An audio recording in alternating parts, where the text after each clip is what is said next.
Michael Ricci was a Boston firefighter for 23 years, putting his life on the line to help save others. But when Michael's life was in jeopardy, there was nothing anyone could do to save him. Michael was stabbed to death, but his killing was not a mystery.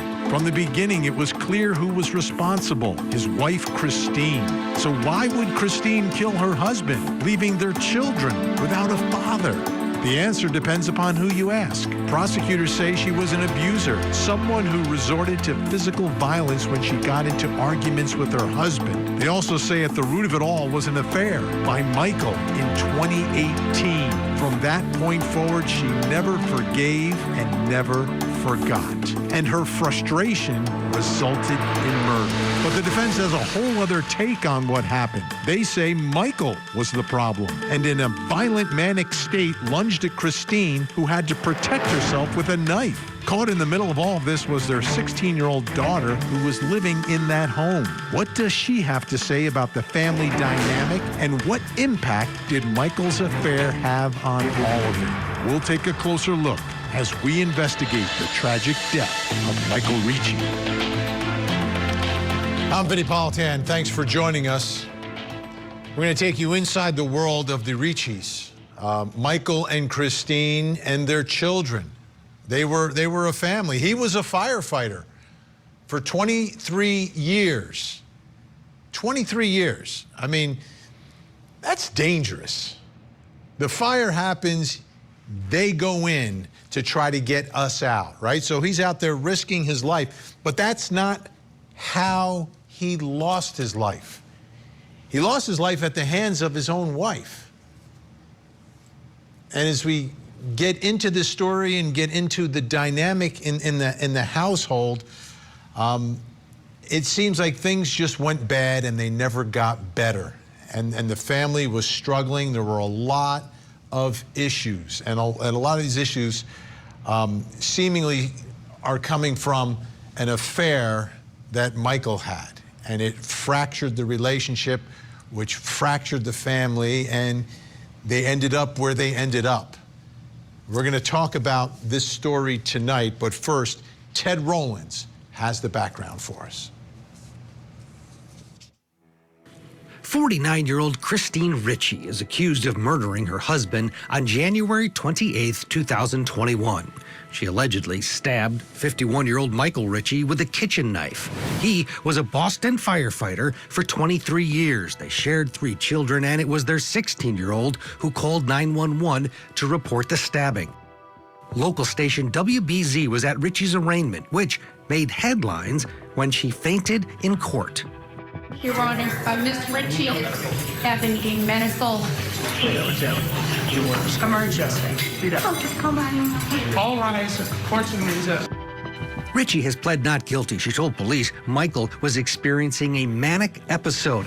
She was afraid and grabbed a 5-inch knife to scare him, but she says he lunged at her and the knife went into his chest. Prosecutors say no records exist to support claims of Michael being manic. He had 2 stab wounds, one to the left side of his chest and the other in the back shoulder. Neighbors were surprised to hear of the circumstances around Michael's death. Here is WBZ. Anybody around here will tell you they were in total disbelief that this could happen. I don't know what happened. I just have no idea if there was history or I don't have a clue. There is evidence that suggests the couple's marriage was in trouble. Their children reportedly told investigators their parents had volatile arguments. Ricci's defense says there's more to the case than what the prosecution is alleging, and Michael's death is the tragic outcome that resulted from a domestic confrontation.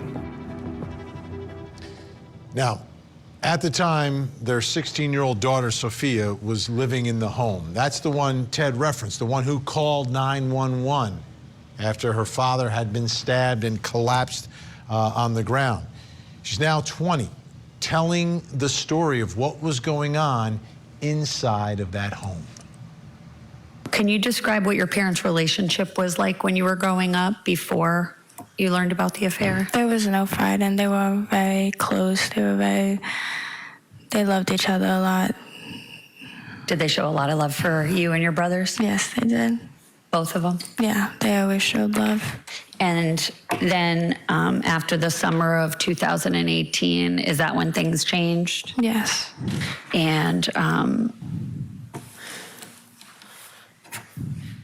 how did you learn about the affair? They sat us down and told us. Were your parents arguing more often then? Yes. And how often were they arguing in 2019? I do not recall how often it was. Was it fairly often? Yeah, it was fairly often. And what about in 2020? Were you living in that same home? Yes, I was. And was it similar to what you just described as happening, arguing often? Yes. And the early 2021 leading up to the day we're talking about, was it the same then as well? Yes. Do you remember typically what your parents would argue about? About the drinking. And what else? The affair.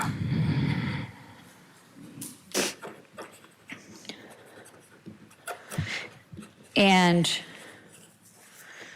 the drinking, I'm just going to ask you a couple of questions about that. Do you recall how often your father would drink? Every day.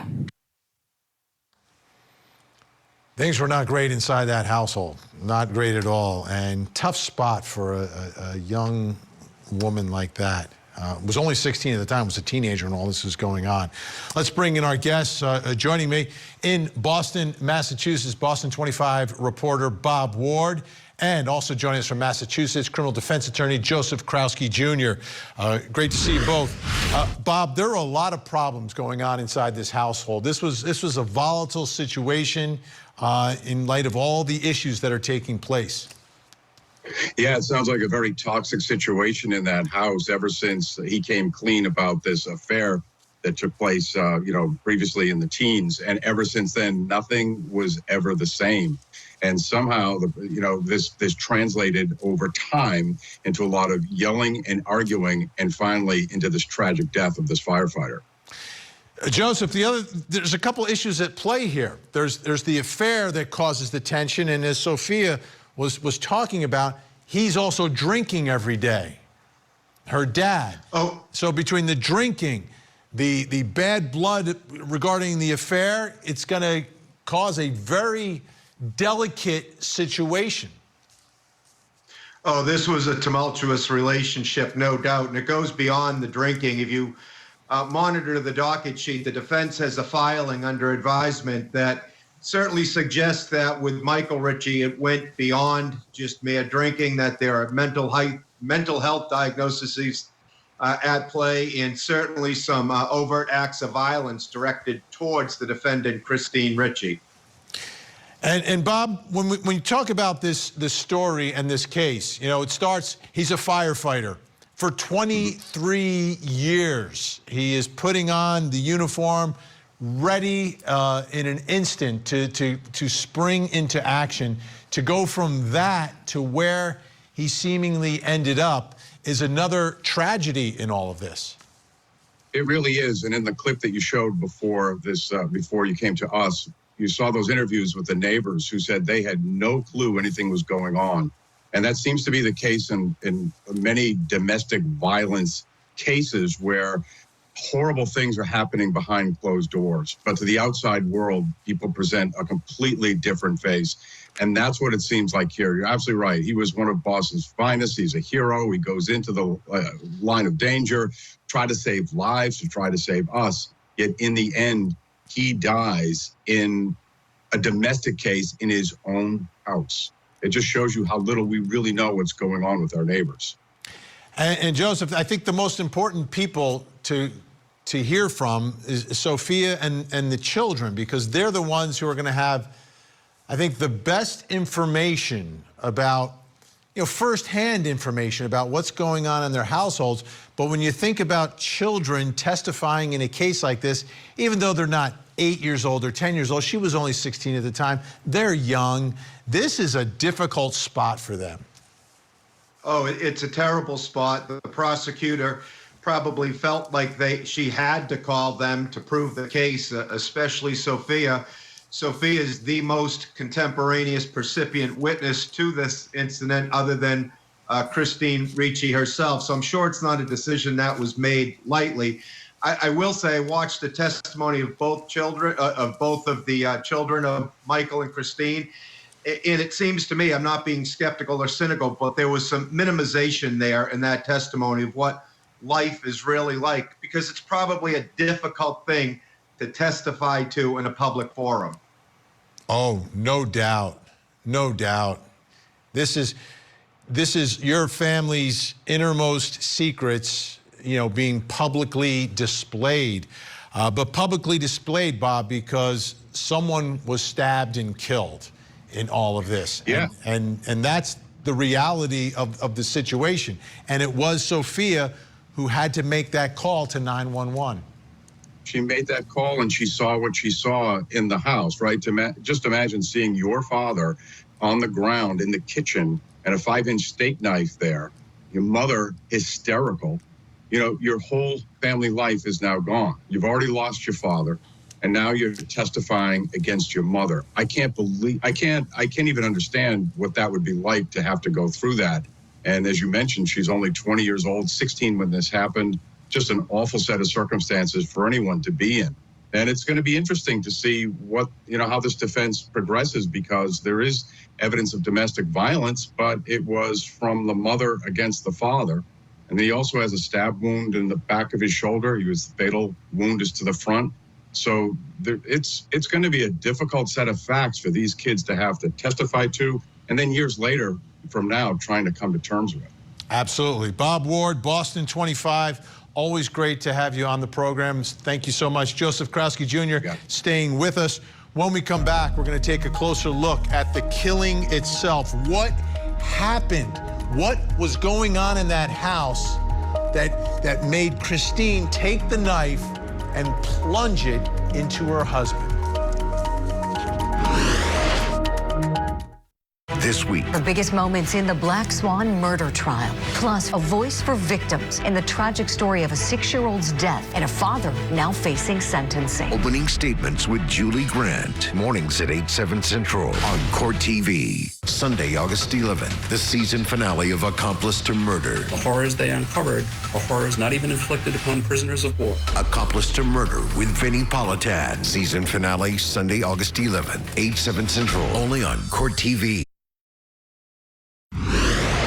Do you recall hearing yelling? Yes. And who did you hear yelling from? My mom. And did you hear any words she was saying? No. Was this alarming to you, or was this kind of your life? It wasn't alarming to me. Was not alarming, and why was that, Sophia? I was used to it. Incredibly sad. She was 16 at the time and just used to the yelling in her home. Her parents were not getting along. Michael Ricci had an affair. He was drinking every day, and it seemed that Christine had a hard time getting over it. There's a lot of tension inside that home. I want to focus in now, though, on the moment of the stabbing. Let's take a listen to the opening statements from both sides in this case.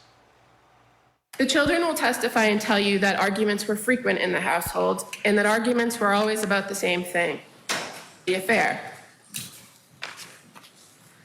On this particular day, Sophia will tell you that she could hear her parents arguing when she was up in her room after school, but that was pretty much normal for her at that point. On this particular day, it was particularly loud, and she did everything she could to try to tune them out. Until later in that afternoon, when her mother, the defendant, yelled her name, yelled for her to come down. The defendant tells the first officers that Michael suddenly collapsed. So the officers that arrived begin to tend to him by giving him CPR, and almost a few minutes later, paramedics arrive. And it's at that point where the paramedics discover, after cutting away his shirt, that Michael has a stab wound, a deep, penetrating stab wound in his chest. When they remove the clothing, you'll hear, they find another injury, another wound to the rear of his arm near his shoulder. The paramedics immediately advise the police, who are inside with the defendant, and it's at that point, and only that point, you'll hear that the defendant tells the officers that she had been in an argument with her husband, with Michael. She tells him she was scared, she grabbed a knife to scare him, and that when he lunged at her, the knife just went in his chest. She is crying, she is heaving, she is hyperventilating. The first responders come to the scene and she can get almost nothing out. She says he collapsed, that comes out. The Commonwealth wants it to be the case that that means that she told some sort of misleading statement. The evidence is going to show that she gave an incomplete statement and that maybe she wasn't in a position where she even could give a complete statement. She was just too upset. They sat her in a chair and they asked her what happened. While the body is still out at the ambulance, while they're so-called discovering the stab wound that you just heard a moment ago. And the evidence is going to say that when she's confronted at that moment about what happened, she gives a little bit more detail, but she's still extremely upset. She's so upset, in fact, that she actually takes some medication to try to calm her down. But as she begins to say the details of the case, she mentions the knife, and she mentions the argument and the fact that it escalated. And that's going to be supported by the testimony of Sophia Ricci, who heard that escalation of the argument into a screaming match. And it's true, she does say, I held the knife out, and then at another point she does say, he lunged at me. And at another point mentions being attacked. And I'm going to suggest to you that the evidence will be that even when Christine said those words, that wasn't everything that happened. And at that point, the evidence will show she may not have had a complete memory of what had just fully occurred. So what happened in the moment? What makes sense here? Let's bring in criminal defense attorney Joseph Krowski, still with us. Also joining us now, board-certified forensic pathologist, Dr. Priya Banerjee. Dr. Banerjee, I'll begin with you. What are the important factors in trying to understand what happened in that moment in a stabbing case where one side is saying that he's lunging at her? How do you figure out what's happening and the dynamic of the moment? Well, the key word here is dynamic, as you said. So really the biggest things are not just the stab wound to the heart, which would take seconds to minutes for him to die. It's not instantaneous. The other things you need to look for are his hands or other areas where he might have tried to defend himself. So that really tells you it wasn't just a one-time hit, that it was much more aggressive. Maybe they were rolling around, maybe other things were happening. And I think you really need to correlate that with her statement, which I assume they took likely when she was less frenzied, but really trying to match those two. Really got to look at the hands, what we call cutting wounds that could represent defensive actions he took, trying to protect himself, protect his chest, protect his face, whatnot, grabbing the sharp object. Joseph, it seems that the story from Christine Ricci will be that she was trying to scare him. She grabbed the knife, but he was the one who lunged at her. What do you believe is crucial in trying to figure out the truth of what happened in that moment? Perhaps for her testimony, right? Because we do have it in evidence that she stated that he was in a manic state. Well, a manic state can mean many things. Usually it's a state of euphoria. So she's going to have to provide some context to what a manic state means to her. Also, she said that he had lunged. Now, she has going for her that it had never escalated to the point where she had used a weapon before. So it gives some credence that she reasonably believed that she was in fear for her safety. However, it's awfully vague in a case where you use deadly force against someone who's unarmed. So that's a decision they're going to have to make, but there's some information that only she can provide. Dr. Banerjee, is there any way to determine which stab wound came first? That's always the million-dollar question, and I knew you were going to ask me because I'm smiling, not to make light of the matter, but I wish I could answer that intelligently. So as long as he's alive, meaning his heart's beating and he has a blood pressure, he's going to bleed into every wound. It can be superficial, so just a small cut, like even a paper cut. equivalent, or it could be the stab wound to his heart, which we know is likely the fatal wound. We cannot tell by looking at them any order, just knowing that he was physiologically alive. And that's what makes it so challenging in trying to, correlate it with a story. We're looking at it all one time point at the autopsy. Joseph, how much of a problem is it for her that she's not telling the first responders, by the way, I stabbed him twice? It seems like they were treating a heart attack or something, that he just collapsed. Well, the testimony of Officer Martin was that she was in such a state of distress, she was hyperventilating. So I think Attorney Josh Wood did a good job getting out in front of that and explaining that. It's not like she was evasive about what happened and waited till sometime later at the police station under some sort of a custodial interrogation. She was forthcoming with more information. It seems like within moments. I just wanted to add, anecdotally, having done many, many stabbing cases, the information here is 2 stab wounds. That is not an excessive amount. Look, it's enough to strike a fatal blow. But a lot of times in premeditated cases or cases of rage, you might have as many as a dozen stab wounds. So 2 is not, in my mind, excessive when compared to other cases, similar cases that I've handled. Dr. Banerjee, I see you shaking your head. Yes, we only have about 10 seconds, though. Go ahead. Yep. So, the number, although fatal, doesn't look like an overkill or rage killing, which if there's any love issue here, it sounds like there was an affair. It could really, lead to heat, and that could get her to bed. Big thank you, Dr. Priya Banerjee, Joseph Krowski. Appreciate your time, your insight, and your expertise. When we come back, we'll take a look at the psychological impact that the affair had on this relationship and on the accused killer. Come to get started. Michael had an affair. It was a brief affair, but it was an affair with another woman. And the defendant knew or found out about it. For a short period of time, the decision was made that Michael was going to leave the marriage, possibly leave the household, but quickly the decision was made for them to stay together and work on their family and stay together as a family. Michael messed up, but from the time that he told the defendant about the affair, he did everything he could to try to make things right and keep his family together. He worked on himself, he went to AA, he worked on his relationship with his children and his wife. He did everything his wife asked him to do. The defendant, on the other hand, continuously talked and focused on infidelity for over 2 years. For over 2 years, her inability to get over that affair increased. You will hear testimony throughout the course of this trial from witnesses about verbal and physical altercations by the defendant against Michael. You will hear witnesses describe how the defendant would control Michael.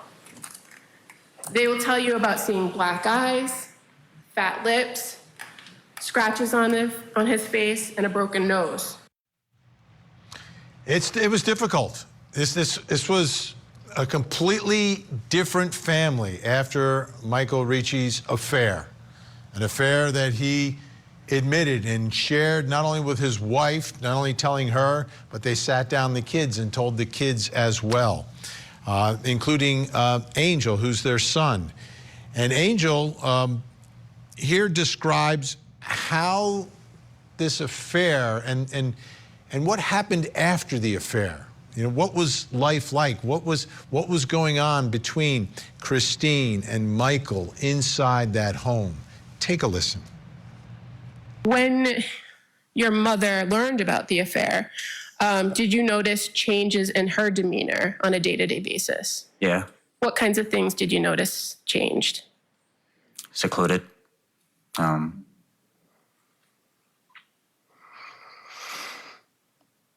Like angry, I guess, just the situation she was in, and Confused too at the same time. Okay. So would you hear her yell a lot more than you had heard her yell in the past? Yeah, I mean, those past 3 years to his final day was like abnormal as it could come, you know, like the fights were just ongoing, you know, so that wasn't normal, having that many fights, and then on top of it, that long of a period too of time, fights are going on, that wasn't normal at all. It got to a point where like it seemed like my father was picking up the slack. So would you see your dad kind of pick everything up? Right, well, so she would do what she could, but then like the whole house was affected, like in depression wise and everything. So like, it's kind of hard for a lot of us to do stuff. So when he come back from work or whatever, he do what he can. What a difficult moment that is. Right? You're on the witness stand and you're trying to explain to a jury about your situation at home that preceded your mother stabbing your father to death. Let's try to work through some of this. Let's bring in our experts. Joining us, relationship expert, practicing psychologist and attorney, Dr. Jean Cirillo is with us. And also joining us, relationship trauma expert, psychotherapist, and CEO of Life Counseling Solutions, Dr. Janie Lacey. Thank you both for being here. Dr. Jean, let's start here with Christine seemingly being unable to get over the infidelity. She could not get past it, and it changed everything inside of that house. How difficult is that for someone to try to get over infidelity? Well, it depends on the person. Oh, I'm sorry. We have a Dr. Jean and Dr. Janie. So first one to Dr. Jean. Okay, all right. Hi, Vinnie. How are you?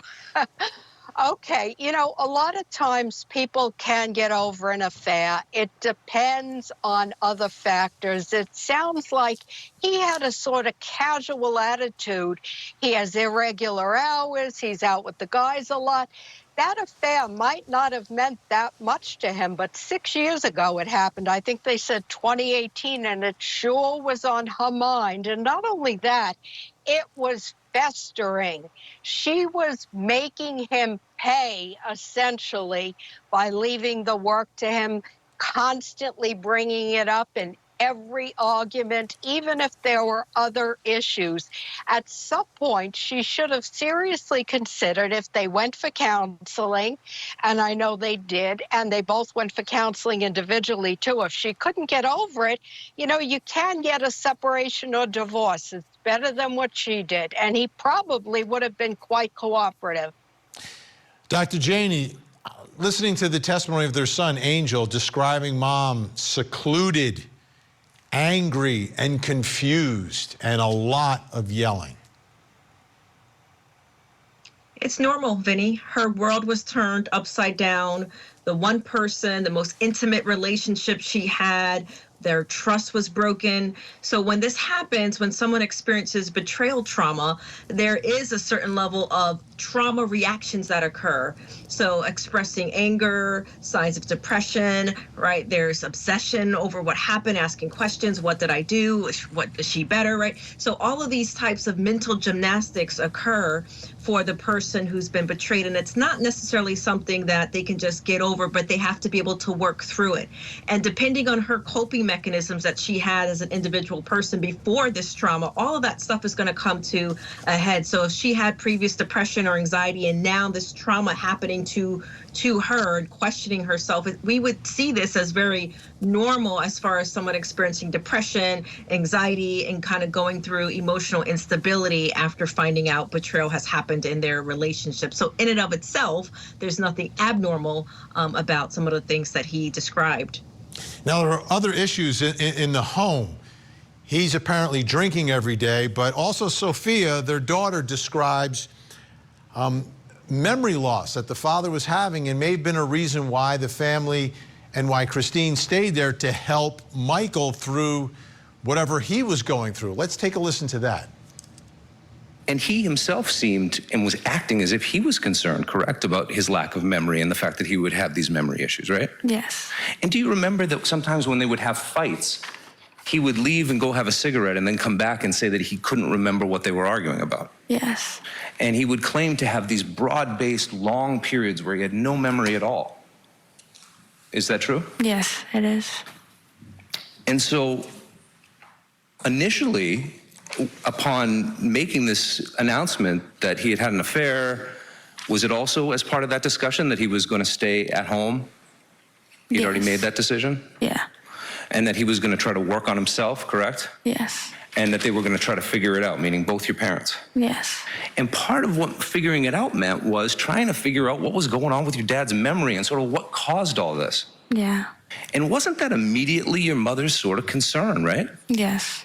She started going to Al-Anon, correct? Yes. And he started going to AA. Yes. And she would even go to AA meetings with him sometimes when he needed support, correct? Yes. And they would read together the AA books and things like this. Yeah.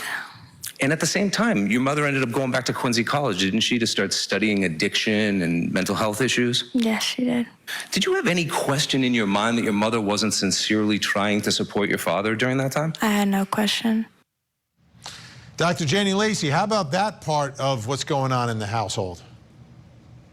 Very common. So if he had these memory loss and he was having some level of medicating through alcohol, and if they had some type of codependent relationship that was there before, and the mom staying and overlooking some of the challenges that they were having in order to be there for him, to be his caregiver, you know, that in of itself, and then hearing the daughter's testimony and her believing that it was a place from sincerity from her mother, we want to be able to believe that. Dr. Jane Cirillo, how about, this is coming in two different directions, right? On the one hand, a lot of anger, I'm sure disappointment, et cetera, from the affair. Meanwhile, he's having memory loss. He's got an alcohol problem, and she's trying to help him through that after he put her through the affair. It's not unusual for someone who's a heavy drinker or a heavy user of drugs, legal or illegal, to have some brain effect on it, and it could cause memory problems. She might not have understood it. She might not have understood how difficult it was for him to deal with the new brain that he has, which can happen to everybody in different degrees as you get older anyway. But when somebody drinks a lot, often they can't do some of the things that they could do before, and that's very frustrating, especially if you're a fireman and you have to have fast reflexes. But it looked like he was doing everything he could to try, and she had very low self-esteem, so any provocation would bring up the whole affair, the whole stack that she was carrying around with her of reasons why she was angry at him, because it was really how it made her feel inside. I want to take a listen to a little more testimony from Angel, who is the son, talking about another incident involving a knife and his mother. She goes downstairs, like hysterical.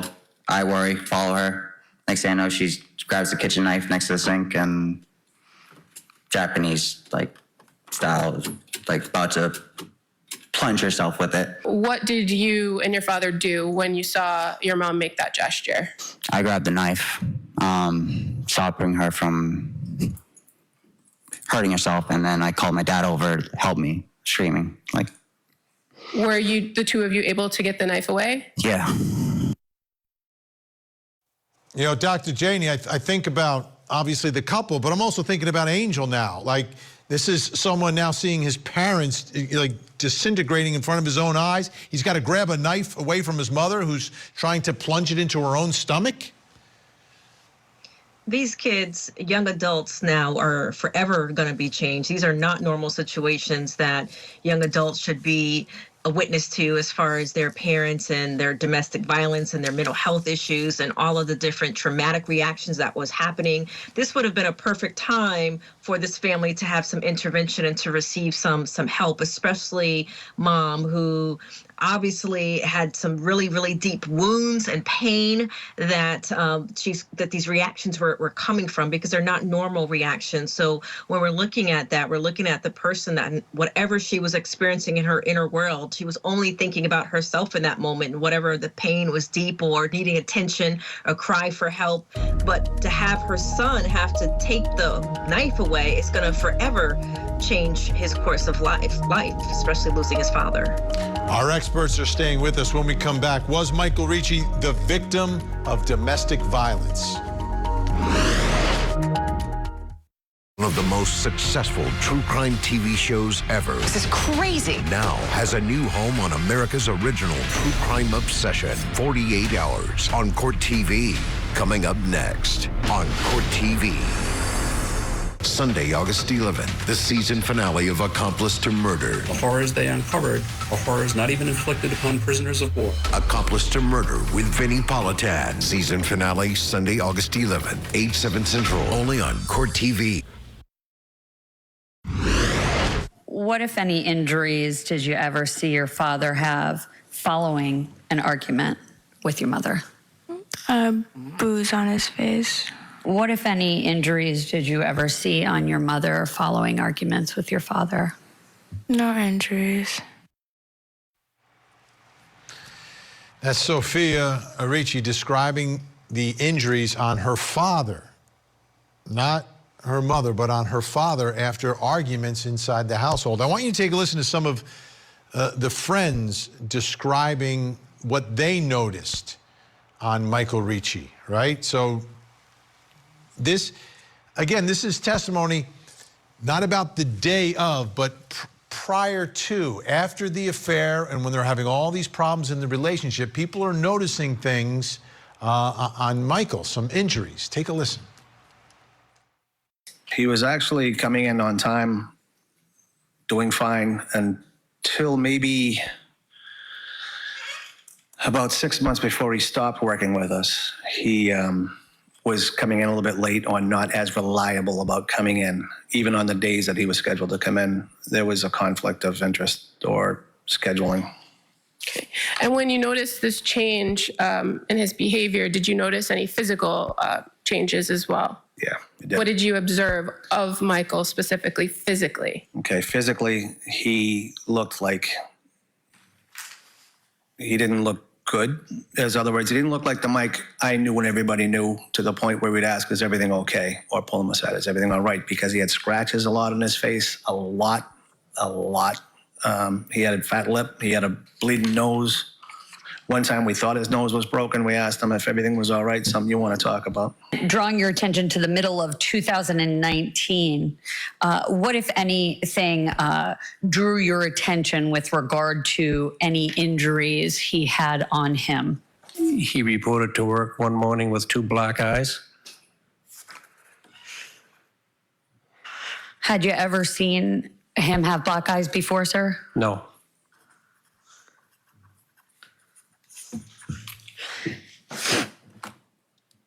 And how was his demeanor that day when he came in with the 2 black eyes? I would describe it as somber.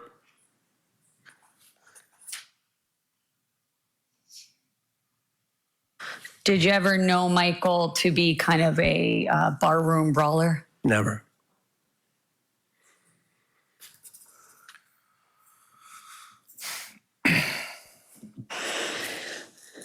And was that the only time you saw Michael Ricci with injuries, sir? No. Drawing your attention to a few months prior to his death, did you observe him come to work with another injury? Yes, a black eye. And what was his demeanor on that occasion? I would say the same. He was somber. And without telling us anything he said to you, sir, both those times you just described, would you have a brief conversation with him about the nature of those injuries? I did.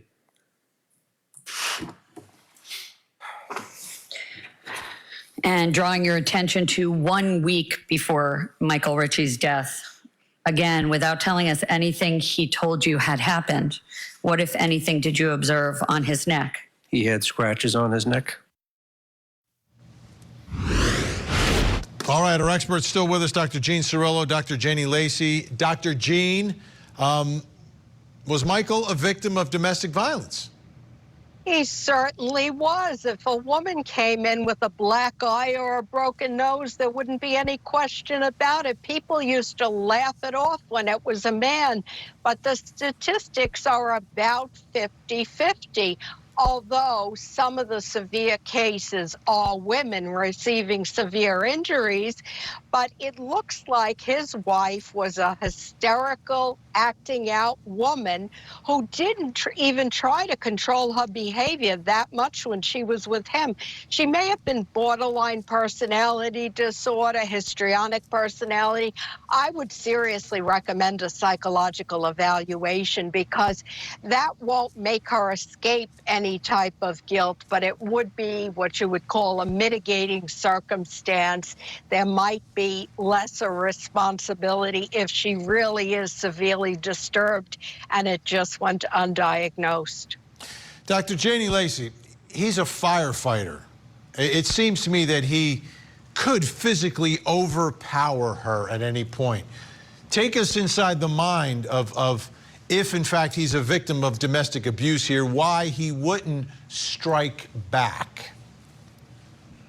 Well, it's actually very common when we see men that are victims of domestic abuse that are underreported, and they do know the magnitude of their strength and their gesture. So they will sometimes justify to us that if they were to strike back, that they would really hurt the person, or she really can't hurt me, or because I'm big, or because I'm a man. So there's these self-narrative scripts that sometimes men undergo, or sometimes they think that I can take it. Literally, I'll hear some clients will say that, I can take it.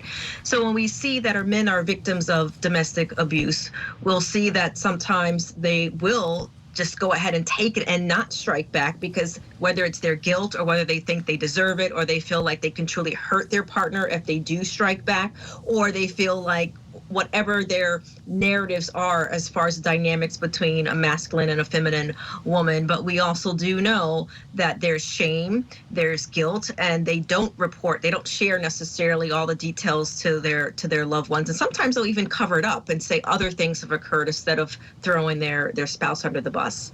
Yeah, he's 6'4", firefighter. She's 5'2". Let me ask you, Dr. Jean Cirillo, the friends who noticed this, right? They knew something was going on. They asked some questions, and he was somber, and they noticed all the injuries. It's got to be a difficult spot, right? If you're like a friend of his, what should you say? How do you approach a man who, likely would not want to admit it? I mean, many women don't want to admit it either. True. I think the man who was on the stand really said the right thing. He said, look, it seems like something's up. Is there anything you want to talk about? I'm here for you. You can't force a person to leave a relationship. You can't force them to get help. And just like a lot of women feel, if only I behaved differently, this wouldn't happen. I wouldn't be a victim. He probably had low self-esteem, and she kept rubbing it in about the affair he had. So maybe he felt that on some level he deserved it. And again, just like my colleague said, he's in denial. He's saying, I can take it. It's not that bad. I'm a man. Take it like a man. And he didn't seek help until it was obviously too late. Right. Dr. Jean Cirillo, Dr. Janie Lacey, thank you both so much. Really appreciate your insight. Before we go, please take a look at your television screens. We have a missing child. This is Joshua Gabriel Chavez, missing out of Belgrade, Montana. He's only 11 years old, last seen on July 27th. May be in the company of an adult male. They may travel to Texas. Take a look at this. It's this type of truck, a blue Ford F-150. The license plate is VDZ3960. VDZ3960. If you see the child or the truck, make the call. I'm Vinnie Politan. Please don't forget to hug the kids.